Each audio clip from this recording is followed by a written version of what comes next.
കർത്തൃസന്നിധിയിൽ ആഗതരായിരിക്കുന്ന അനുഗ്രഹിതരും ശ്രേഷ്ഠന്മാരുമായ ദൈവദാസന്മാർ, ദൈവമക്കൾ ഏവർക്കും വേഗം വരുന്ന യേശു ക്രിസ്തുവിൻ്റെ ധന്യനാമത്തിൽ എൻ്റെ സ്നേഹവും വന്ദനവും നിങ്ങളെ അറിയിക്കുന്നു.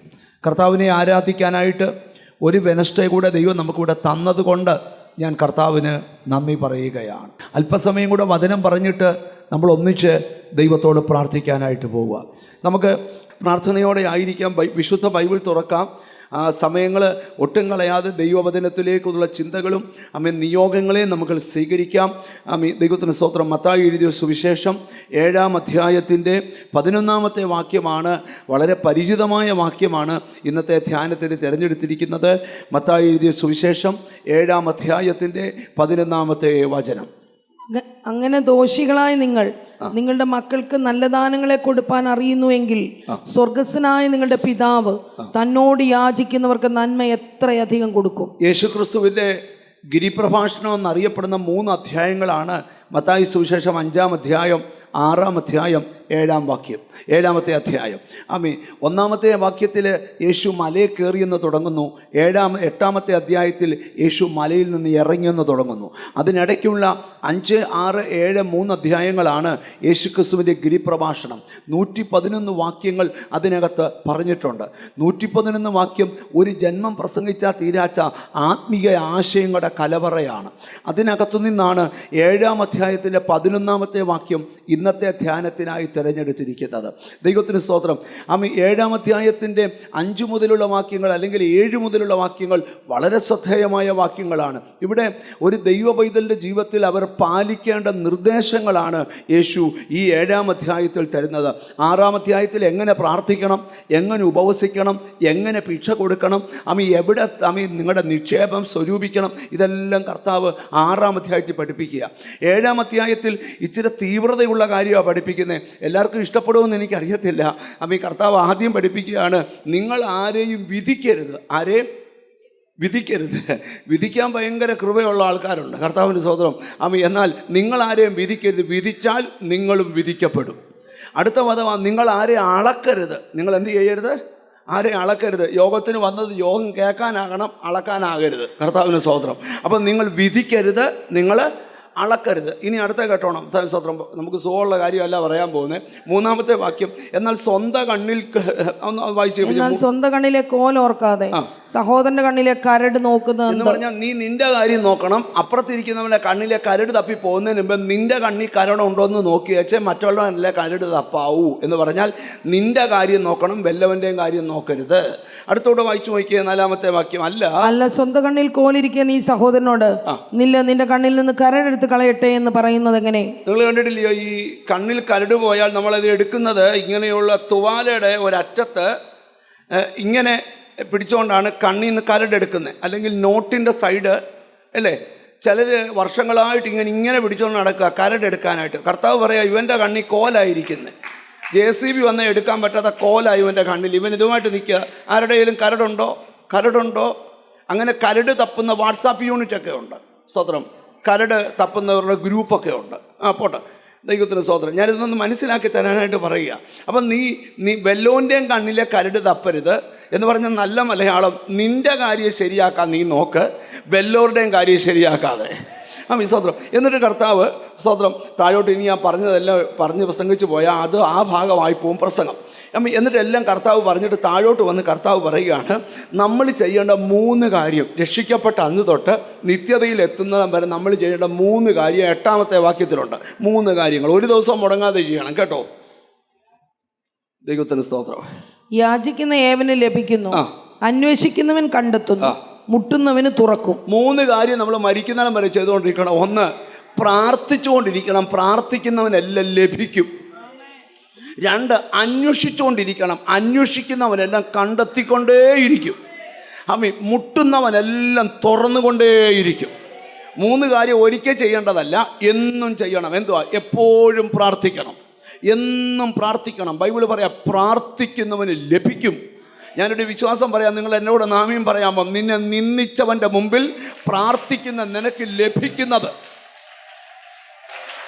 നന്ദി കർത്താവേ. ഹല്ലേലൂയ. നിന്റെ വീടിനകത്ത് ചിലത് ലഭിക്കും. സ്തോത്രം. പ്രാർത്ഥിക്കുന്നവൻ്റെ ധൈര്യം എന്താ? പ്രാർത്ഥിച്ചാൽ അത് ലഭിക്കും. പ്രാർത്ഥിക്കുന്നവൻ എപ്പോഴും അന്വേഷിച്ചുകൊണ്ടിരിക്കുക. ചിലർ പറഞ്ഞത് നടക്കത്തില്ല, പക്ഷെ പ്രാർത്ഥിക്കുന്നവൻ അന്വേഷിക്കുക. ദൈവം അത് കിട്ടും, അത് കണ്ടെത്തും. ഈ ദിവസങ്ങളിൽ കണ്ടെത്തും. അത് ഞാൻ എപ്പോഴും ഓർക്കുന്ന, ഒരിക്കലും ഒരു അമ്മയുടെ ഒരു അമ്മയും അപ്പനും കൂടെ എൻ്റെ അടുക്കൽ വന്ന് പ്രാർത്ഥിച്ചു. അമ്മയുടെ മോന് എഞ്ചിനീയറിങ്ങിന് പഠിക്കുന്നവനായിരുന്നു. ഒരു ദിവസം നാട് വിട്ടുപോയി. എവിടാന്ന് ഒരു വിവരവും ഇല്ല. ദൈവത്തിന് സ്തോത്രം. അവർ ഓരോ യോഗത്തിന് വരുമ്പം അവിടെ വരുന്ന പാസ്റ്റർമാരൊക്കെ ചെന്നിട്ട് പറയും, മോനെ കാണാനില്ല, പ്രാർത്ഥിച്ചു പറയാമോ എവിടാന്ന്. ചിലർ പറഞ്ഞു ബോംബെയിലുണ്ട്, ചിലർ പറഞ്ഞു കൽക്കട്ടയിലുണ്ട്, ചിലർ പറഞ്ഞു ദൈവത്തിന് സ്തോത്രം കുറേ സ്ഥലങ്ങൾ പറഞ്ഞു. ഇവർ ബോംബെ എന്ന് കേൾക്കുമ്പോൾ അന്ന് ബോംബെക്ക് ട്രെയിൻ കയറും. സ്തോത്രം. ബോംബെ മുഴുവൻ തപ്പി കിട്ടുന്നില്ല. ദൈവത്തിന് ഒരാഴ്ച ബോംബെ കറങ്ങി, ബാംഗ്ലൂരിൽ കറങ്ങി. കർത്താവിന് സ്തോത്രം. പക്ഷേ അവർ 10 കൊല്ലം കഴിഞ്ഞപ്പോൾ എൻ്റെ അടുക്കലും വന്നു. എന്നോട് പറഞ്ഞു മോനെ കാണുന്നില്ല. അപ്പം ഞാൻ ചോദിച്ചു, ഇതിനു മുമ്പേ പ്രാർത്ഥിച്ചവരെന്തുവാ പറഞ്ഞേ? അവർ പറഞ്ഞിടത്തെല്ലാം പോയി, ഇനി പാസ്റ്റർ പറയുന്നിടത്തും പോവും. കണ്ടില്ല, ഞങ്ങൾ അവനെ കിട്ടുന്നിടം വരെ പോവും. ഒന്നീ ഞങ്ങൾ ചാകണം, അല്ലേ അവനെ കിട്ടണം. Oh Jesus, hallelujah. പ്രാർത്ഥനയൊക്കെ കഴിഞ്ഞു. ഒരു ദിവസം ഞാൻ 1 കൊല്ലം കഴിഞ്ഞ് ഒരു മീറ്റിങ്ങിന് ചെന്നപ്പം സ്തോത്രം അപ്പനും അമ്മയും ഇവരെ അന്നേരം നമ്മൾ നോട്ട് ചെയ്ത് വെച്ചു. ഇവർ രണ്ടും വേറൊരു പുള്ളിക്കാരനും ഭാര്യയും 2 പിള്ളേരും കൂടെ. സ്തോത്രം. എന്താണെന്നറിയാമോ? സ്തോത്രം. അവൻ പോയി കല്യാണമൊക്കെ കഴിച്ച് തൃശ്ശൂരുണ്ടായിരുന്നു. സ്തോത്രം. ഒരു ദിവസം ദൈവത്തിന് സ്തോത്രം അവൻ്റെ മനസ്സിൽ തോന്നി അമ്മയെ ഒന്ന് വിളിക്കണമെന്ന്. അങ്ങനെ അവർ അയലോക്കത്തുള്ളവരോട്, അന്ന് ലാൻഡ് ഫോണാണ്, ലാൻഡ് ഫോണിൽ വിളിച്ച് അമ്മയെ വിളിച്ച് അവിടെ ഇരുത്തിയിട്ട് അമ്മയോട് സംസാരിച്ചു. പിന്നെ അവൻ തിരിച്ചു നാട്ടിൽ വന്നു. ചുരുക്കി പറഞ്ഞതിൻ്റെ കാര്യം എന്താണെന്നറിയാം? അവർ അന്വേഷിച്ച് അവർ കണ്ടെത്തി. നമ്മൾ കിട്ടിയില്ലെന്ന് പറഞ്ഞാൽ തള്ളരുത്, അന്വേഷിച്ചുകൊണ്ടിരിക്കണം. ഈ ബൈബിളിൽ ഒരു വാക്യം കൊണ്ടോ, ദൈവത്തെ അന്വേഷിക്കുന്ന ബുദ്ധിമാൻ ഉണ്ടോ എന്ന് കാണാൻ ദൈവം സ്വർഗത്തിൽ നിന്ന് നോക്കുന്നു. കേട്ടോ, ഇന്നിവിടെ വന്നത് നീ ദൈവത്തെ അന്വേഷിക്കാനാണ്. നീ ഇങ്ങോട്ട് വരുന്നത് ദൈവ സ്വർഗത്തിൽ നിന്ന് നോക്കുകയാണ്. അവിടെ അവിടെയൊക്കെ പ്രസംഗിച്ച് പോയാൽ അത് അങ്ങനെ ആയിപ്പോവും ദൂത്. അവിടെയൊക്കെ 1000 ദൂത് പറയാനുണ്ട്. ഇനി ഞാൻ വേഗത്തിൽ പറയാം. അടുത്ത പറയാം, മുട്ടുവീൻ എന്നാൽ ദൈവത്തിൽ ആരെല്ലാം ഏത് വാതിലടഞ്ഞാലും നീ മുട്ടിക്കൊണ്ടിരിക്കണം. ഇന്നല്ലെങ്കിൽ നാളെ അത് തുറക്കും. എൻ്റെ കുഞ്ഞിന് വേണ്ടിയുള്ള വാതിൽ തുറക്കും, എൻ്റെ വീടിന് വേണ്ടിയുള്ള വാതിൽ തുറക്കും, എൻ്റെ തലമുറയ്ക്ക് വേണ്ടിയുള്ള കണ്ടോ ആ പ്രത്യാശ ഇന്ന് നിന്നെ ഇവിടെ കൊണ്ടുവന്നേ. കഴിഞ്ഞ പ്രാർത്ഥനയ്ക്ക് നിന്ന് തുറന്നില്ല, പക്ഷേ ഈ പ്രാർത്ഥനയ്ക്ക് തുറക്കും. ഇതിന് തുറന്നില്ലെങ്കിലും വിഷമമില്ല, അടുത്ത പ്രാർത്ഥനയ്ക്ക് തുറക്കും. ഈ വർഷം തീരുന്നതിന് മുമ്പേ തുറക്കും. 2025 തുറന്നില്ലെങ്കിൽ 26. Hallelujah, hallelujah. 3 കാര്യം നിർത്തരുത്. 1, ദൈവത്തിന് സ്തോത്രം, പ്രാർത്ഥിച്ചാൽ ലഭിക്കും. പ്രാർത്ഥിച്ചുകൊണ്ടിരിക്കണം. 2, അന്വേഷിച്ചുകൊണ്ടിരിക്കണം. 3, മുട്ടിക്കൊണ്ടിരിക്കണം. ഒരു നല്ല ഹല്ലേലൂയ പറഞ്ഞാട്ട്. ഞാനിപ്പോഴും ഓർക്കുകയാണ്. കർത്താവിന് സ്തോത്രം. ഒരു ഹല്ലേലൂയ. ഒരു അപ്പനും അമ്മയും എൻ്റെ അടുക്കൽ അവരുടെ മോളെയും കൊണ്ടുവന്നു. സ്തോത്രം. ആ മോള് ഹോസ്റ്റലിൽ താമസിക്കുമ്പം സ്റ്റെപ്പ് ഇറങ്ങിപ്പോയപ്പോൾ ഒന്ന് സ്ലിപ്പായി വീണതാ. ഈ കാല് 3ആയിട്ട് ഒടിഞ്ഞു പോയി. അങ്ങനെ കാല് ഓപ്പറേഷൻ ചെയ്തു. നിങ്ങൾ ഓർക്കണം, നമ്മൾ നടക്കുമ്പോഴൊക്കെ വീടായിരിക്കുന്ന കൃപയാണ്. നമ്മൾ ഓടിച്ച വണ്ടി ഇടിക്കാതിരിക്കുന്നത് കൃപയാണ്. മനസ്സിലായവർക്കായി സ്തോത്രം ചെയ്യുക. കഴിഞ്ഞ ദിവസം ഞാനൊരാളെ കാണാൻ ചെന്നപ്പോൾ അവന് ഒരു ആക്സിഡൻറ്റിൽ തളർന്നു പോയാൽ ഫുള്ള് കടന്നുപോയി. നമുക്കൊക്കെ എത്രയോ അപകടം ഉണ്ടായി, കർത്താവ് സൂക്ഷിച്ചില്ലേ? നോക്കിയേ ആ കാല്. സ്തോത്രം. അപ്പോൾ ആ കൊച്ച് 2 ഒടിവ് ഒരിടത്ത് ഓപ്പറേഷൻ ചെയ്തു. 3ാമത്തെ ഒടിവ് കുറച്ച് കഴിഞ്ഞ് മതിയെന്ന് പറഞ്ഞുകൊണ്ട് അപ്പോഴത്തേക്ക് ആ ഡോക്ടർ ആ സ്ഥലത്തു നിന്ന് മാറിപ്പോയി. അതുകൊണ്ട് വേറൊരിടത്ത് ഓപ്പറേഷൻ ചെയ്തു. പക്ഷേ ആ ഓപ്പറേഷനിൽ തന്നെ അപാകതയുള്ളതുകൊണ്ട് നടക്കുമ്പോൾ ഒരു ഒത്തുണ്ട്. നല്ല സുന്ദരിയായ പെങ്കൊച്ച, നല്ല മിടുക്കിയ. കർത്താവിൻ്റെ സ്തോത്രം. പക്ഷേ ഒരു ഒത്തുള്ളതുകൊണ്ട് ഇവർക്കൊരു പേടി, കല്യാണം നടക്കുമെന്ന്. ചുരുക്കി പറയാം, അമ്മ പറഞ്ഞു എൻ്റെ കൊച്ചിനെ കെട്ടിക്കുന്നതിന് മുമ്പ് ഒത്തുമാറുമെന്ന്. സ്തോത്രം. അമ്മ എന്നോട് പറയുക, പാസ്റ്ററെ ഞങ്ങളെങ്ങനെ ദൈവത്തിന് സ്തോത്രം. ഒരു ദിവസം എൻ്റെ ഒരു കസിന് ഒരു സ്ഥലത്തു നിന്ന് വന്നു. അവരോട് ഞാൻ ചോദിച്ചു, എൻ്റെ ദൈവത്തിന് അവിടെ നല്ല ദൈവത്തിന് സ്തോത്രം ഓർത്തോയിലുള്ള ഡോക്ടർമാരുണ്ടെന്നൊക്കെ തപ്പിപ്പിടിച്ച് ചെന്നപ്പം ഒരു ഡോക്ടറെ പരിചയപ്പെട്ടു. അങ്ങനെ ആ ഡോക്ടർ വീണ്ടും ഓപ്പറേഷൻ ചെയ്തു. ആ ഓപ്പറേഷനോട് അവിടെ ഒത്തങ്ങ് മാറി. കണ്ടോ, അവരെന്നോട് പറയുക, അത് അന്വേഷിച്ചുകൊണ്ടിരിക്കുക, കണ്ടെത്തും വരെ. ഞാനിവിടെ ഇരിക്കുന്ന ചിലരോട് പറയാം, പരിശ്രമം ഇന്ന് ആവശ്യമാണ്. നീ അടങ്ങിയിരിക്കരുത്, നീ ശ്രമിച്ചുകൊണ്ടിരിക്കണം. ആ വിഷയം ഞാൻ അന്വേഷിച്ച് കണ്ടെത്തും. യഹോവയുടെ പുസ്തകത്തിൽ അന്വേഷിച്ച്, യേശുവിൻ്റെ നാമത്തിൽ. നിങ്ങൾക്കറിയാമോ, ദൈവത്തിന് സ്തോത്രം, ദാനിയേൽ പ്രവാചകന്റെ പുസ്തകത്തിൽ വായിക്കുമ്പം അവിടെ വായിക്കുന്നൊരു ഭാഗമുണ്ട്. ഞാൻ വായിക്കാൻ സമയം എടുക്കുന്നില്ല. ഈ പ്രവാസത്തിൽ ബന്ധിക്കപ്പെട്ട് കിടന്ന ജനം പുസ്തകം വായിച്ചപ്പോൾ പുസ്തകത്തിൽ കിടക്കുന്നു മറുപടി. എന്തുവാ? 70 സംവത്സരം കൊണ്ട് ഇത് തീരുമെന്ന്. കണ്ടോ, ഞാൻ ഇവിടെ ഇരിക്കുന്ന ചിലരോട് പറയാം, നിന്റെ വിഷയത്തിന്റെ ഉത്തരം ബൈബിളിലുണ്ട്, അന്വേഷിച്ച് വായിച്ചു നോക്ക്. ബൈബിളിൽ ഒരു പദം, യഹോവയുടെ പുസ്തകത്തിൽ അന്വേഷിച്ച് വായിച്ചു നോക്കുവിൻ, അതിനൊന്നിനും ഇണയില്ലാതിരിക്കുകയല്ല എന്ന് പറഞ്ഞാൽ നിന്റെ ചോദ്യത്തിന്റെ ഉത്തരം അതിനകത്തുണ്ട്, നിന്റെ കണ്ണുനീരിന്റെ മറുപടി അതിനകത്തുണ്ട്, നിന്റെ ദുഃഖത്തിന്റെ ഉത്തരം അതിനകത്തുണ്ട്, നിന്റെ സങ്കടത്തിന്റെ മറുപടി അതിനകത്തുണ്ട്. പുസ്തകം അന്വേഷിച്ചു വായിര്. സ്തോത്രം. അടുത്തത് നിങ്ങൾ കേട്ടെ, അല്ലാതെ നമ്മൾ സ്തോത്രം അന്വേഷിച്ച് കണ്ടെത്തിയില്ല, നമ്മൾ പ്രാർത്ഥിച്ച് കിട്ടിയില്ല, മുട്ടി തുറന്നില്ലെന്നും പറഞ്ഞിങ്ങനെ ഡിമ്മായി ഫിലമെന്റ് പോയ ബൾബ് പോലെ ഇരിക്കരുത്. ഇനിയല്ലേ നിങ്ങളൊന്ന് ഉണരണം. ഇന്ന് മുട്ടി കിട്ടിയില്ല, നാളെ മുട്ടും, നാളെ പൊട്ടി കിട്ടിയില്ല, അടുത്ത ആഴ്ചയിൽ മുട്ടും. ഒരു മടുപ്പില്ല, മുട്ടിക്കൊണ്ടേയിരിക്കും ലഭിക്കും വരെ. യേശു പറയാം, നിങ്ങളത് ചെയ്തുകൊണ്ടിരിക്കണം. എന്നിട്ട് കർത്താവ് പറഞ്ഞൊരു ഭാഗമാണ് നമ്മൾ ഇവിടെ ധ്യാനിക്കാനായിട്ട് പോകുന്നത്. അപ്പം ഇന്ന് എനിക്ക് കർത്താവ് തരുന്ന ദൂത് ഈ ദിവസങ്ങളിൽ ചിലത് ലഭിക്കുമെന്നാണ്. ഇനി നമ്മൾ ആ വായിച്ച വാക്യത്തിലോട്ട് നമ്മുടെ ശ്രദ്ധ കൊണ്ടുപോയി ഇത്ര ഇതിന്റെ സാഹചര്യങ്ങൾ പറയുകയായിരുന്നു. 11-ാമത്തെ വാക്യം, അങ്ങനെ ദോഷികളായ നിങ്ങൾ നിങ്ങളുടെ മക്കൾക്ക് നല്ല ദാനങ്ങളെ കൊടുപ്പാൻ അറിയുന്നുവെങ്കിൽ സ്വർഗസ്ഥനായ നിങ്ങളുടെ പിതാവ്. ശ്രദ്ധിക്കണം, യേശു പറയാ ദോഷികളായ നിങ്ങൾ നിങ്ങളുടെ മക്കൾക്ക്. അതിന് മുകളിൽ 2 വാക്യങ്ങളുണ്ട്, അതുകൊണ്ട് നമുക്ക് മകൻ അപ്പം ചോദിച്ചാൽ അവന് കല്ല് കൊടുക്കുന്ന മനുഷ്യൻ നിങ്ങളിൽ ആരുള്ളൂ? യേശു ചോദിക്കുക, മകൻ അപ്പം ചോദിച്ചാൽ അവന് കല്ല് കൊടുക്കുന്ന മനുഷ്യൻ നിങ്ങളിൽ ആരുള്ളൂ? നിങ്ങൾ ഇവിടെ ഇരിക്കുന്ന ഒരാൾക്ക് 2 മക്കളുണ്ട്. ആ മക്കൾ രാവിലെ അപ്പന് തിരുവല്ലയിലോട്ട് ഇറങ്ങാൻ നേരത്ത് പറഞ്ഞു, ഡാഡാ പോയിച്ച് വരുമ്പം ഡാഡാ തോംസണിൽ കയറിയിട്ട് നല്ല 2 പപ്സ് കൊണ്ടുവരണം എന്ന് പറഞ്ഞപ്പോൾ ആ ഡാഡാ ഓക്കെ മോനെ എന്ന് പറഞ്ഞ് പോയിട്ട് തിരിച്ചു വരുമ്പം റോഡിൻ്റെ സൈഡിൽ നിന്ന് 5-6 മിനിറ്റിൽ ഒരു പേപ്പറിൽ പൊതിഞ്ഞ് കൊണ്ടു കൊടുക്കുന്ന ഏതെങ്കിലും അപ്പനുണ്ടോ യേശു ചോദിക്കുക. പ്രാർത്ഥിക്കുമെന്ന് നിനക്ക് ലഭിക്കുമെന്നുള്ള ഉറപ്പ് കൊടുക്കുക എന്ന് പറഞ്ഞാൽ, നീ നിന്റെ കൊച്ചിനും അപ്പം 2 പപ്സ് ചോദിച്ചാൽ 5 പപ്സ് വാങ്ങിച്ച് കൊടുക്കുമെങ്കിൽ ദൈവം ചോദിക്കുക, അപ്പം ചോദിച്ച കല്ല് കൊടുക്കുന്ന അപ്പന്മാരുണ്ടോടാ? കർത്താവ് ചോദിക്കുക, പ്രാർത്ഥനയിൽ മടുപ്പ് കൊണ്ടിരുന്ന പിശാചിനോട് വഴിമാറാൻ പറ, എൻ്റെ അപ്പൻ വേറെയാ. ഓ യേശുവിൻ്റെ നാമത്തില് നിങ്ങൾ കണ്ട അപ്പനല്ല എൻ്റെ അപ്പൻ. എൻ്റെ അപ്പൻ ചോദിക്കുക. ഓ ഹല്ലേലൂയ, ഹല്ലേലൂയ. അപ്പൻ ചോദിച്ചാൽ കല്ല് കൊടുക്കുന്ന അപ്പനുണ്ടോ? എന്ത് ചെയ്യും? ഒന്ന് വായിച്ചേ. ഹല്ലേലൂയ.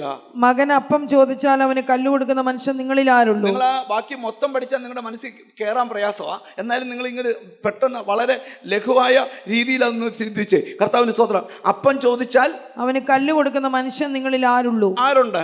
മീൻ ചോദിച്ചാൽ അവന് പാമ്പിനെ കൊടുക്കും. നിന്റെ മോന് നാളെ ഒരു കരിമീൻ ഫ്രൈ വേണമെന്ന് അവനങ്ങ് പറഞ്ഞു. കുട്ടനാടൻ കരിമീൻ വേണമെന്ന് പറഞ്ഞു. ഇവിടെ അടുത്തല്ലേ കുട്ടനാട്? അല്ലയോ അല്ലയോ, നിങ്ങളെവിടെ നിന്നാ ഞങ്ങൾ കരിമീൻ വാങ്ങിക്കുന്നത്? കുട്ടനാടൻ കരിമീൻ വേണമെന്ന് ചോദിച്ചാൽ അവനെ പാമ്പിനെ പുഴുങ്ങി കൊടുക്കുന്ന അപ്പനുണ്ടോന്ന് കണ്ടോ? മിണ്ടുന്നില്ല. ഞാൻ നമ്മുടെ കൂട്ടായ്മയ്ക്ക് വരുന്ന ഒരാളെ കഴിഞ്ഞ മാസം രാവിലെ ഒന്ന് വിളിച്ചപ്പം ഞാൻ ചോദിച്ചു, അച്ഛാ എവിടാ? അയ്യോ വീട്ടിലില്ല പാസ്റ്ററെ. സോദര എന്താ ഒരു കാര്യം പറയാനായിരുന്നു. അച്ഛൻ എന്നാലും എവിടാ? അല്ല മോന് കരിമീൻ വേണമെന്ന് പറഞ്ഞു, അത് വാങ്ങിക്കാൻ വന്നേക്കുവാന്ന്. രാവിലെ 6:45 കരിമീന് പോയേക്കാ പുള്ളി. ഞാൻ ചോദിച്ചു എന്തുവാ? ഹോൾസെയിലിൽ കിട്ടണേ വെളുപ്പിനെ പോകണമെന്നാ. കണ്ടോ? മിണ്ടുന്നില്ല. സ്തോത്രം. പിടികിട്ടിയോ? എന്താ കാര്യം? ദൈവത്തിന് സ്തോത്രം. ഒരു മോൻ കരിമീൻ ആഗ്രഹിച്ചാൽ അപ്പൻ 2 കരിമീൻ കൊടുക്കും. ചോദിക്കുക, കരിമീൻ ചോദിച്ചാൽ അല്ലെ മീൻ ചോദിച്ചാൽ പാമ്പിനെ കൊടുക്കുന്ന അപ്പനുണ്ടോടാ? പിന്നെ പറ, അടുത്തോടെ വായിര്. സ്തോത്രം. അങ്ങനെ ദോഷികളായ നിങ്ങൾ നിങ്ങളുടെ മക്കൾ. മുകളിലൊന്നുകൂടെ വായിച്ചേ.